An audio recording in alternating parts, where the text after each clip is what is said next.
अब बात करते हैं हरियाणा विधानसभा चुनाव की। लड़ाई कोई भी हो, इसका आखिरी दौर क्लाइमेक्स का होता है। प्रचार के आखिरी दिन हरियाणा के चुनावी मैदान में यही दिखा। ये क्लाइमेक्स अंतिम बाजी चलने का था। प्रचार थमने से कुछ घंटे पहले बीजेपी नेता अशोक तंवर पार्टी के प्रचार मंच से उतरकर सीधे कांग्रेस के मंच पर पहुंच गए और वहां पर पार्टी का पटका पहन लिया। जो अशोक तंवर घंटे भर पहले बीजेपी के लिए वोट मांग रहे थे, वो अब कांग्रेस की वफादारी की कस्में खाते नजर आ रहे हैं।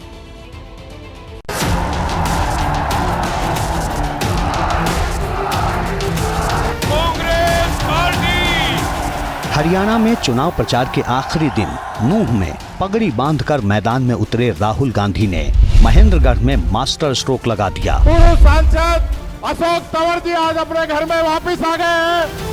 आज उनके घर वापसी हो रही है। राहुल गांधी ने हाथ मिलाया, भूपेंद्र सिंह हुड्डा ने पटका पहनाया और 5 साल पहले कांग्रेस छोड़कर राजनीति के कई घाट घूमने के बाद 1 घंटे पहले तक बीजेपी का प्रचार कर रहे अशोक तंवर एक बार फिर कांग्रेस में शामिल हो गए। पूर्व सांसद अशोक तंवर जी आज अपने घर में वापस आ गए हैं। अशोक तंवर एक जमाने में राहुल गांधी के करीबियों में गिने जाते थे।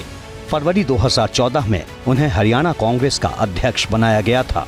अशोक तंवर को हरियाणा कांग्रेस का बड़ा दलित चेहरा माना जाता था, लेकिन 2019 के विधानसभा चुनाव से पहले तंवर ने कांग्रेस छोड़ दी।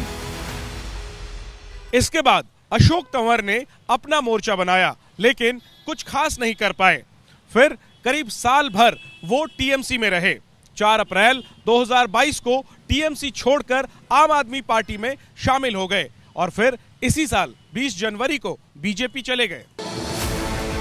खास बात यह है कि अशोक तंवर ने जिन भूपेंद्र सिंह हुड्डा से तकरार के बाद कांग्रेस छोड़ी थी, उन्हीं हुड्डा के हाथों पटका पहनकर पार्टी में वापसी भी की।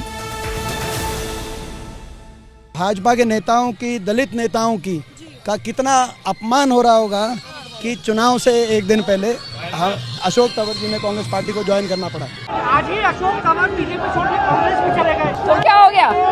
भाजपा सरकार बनाएगी, बहुमत से बनाएगी। चुनाव से ठीक पहले अशोक तंवर की घर वापसी को कांग्रेस के लिए वो बोनस पॉइंट बताया जा रहा है जो उसे सैलजा फैक्टर से निपटने में भी मदद कर सकता है। अशोक तंवर की कांग्रेस में वापसी से पहले हरियाणा में चुनाव प्रचार के आखिरी दिन जब तमाम नेता प्रचार में जुटे थे, उस दौरान कुमारी सैलजा दिल्ली में सोनिया गांधी से मुलाकात कर रही थी। दरअसल कांग्रेस के बड़े दलित चेहरों में गिनी जाने वाली कुमारी सैलजा हरियाणा में टिकट बंटवारे के बाद से नाराज बताई जाती हैं। वो इशारों में मुख्यमंत्री पद को लेकर दावा भी पेश कर चुकी हैं। ऐसे में सैलजा की नाराजगी से कांग्रेस को दलित वोटरों के खिसकने का डर सता रहा था। ऐसे में अशोक तंवर की घर वापसी करवाकर कांग्रेस ने दलित वोटरों को साधने की कोशिश तो की ही है, साथ ही सैलजा को भी मैसेज दे दिया है।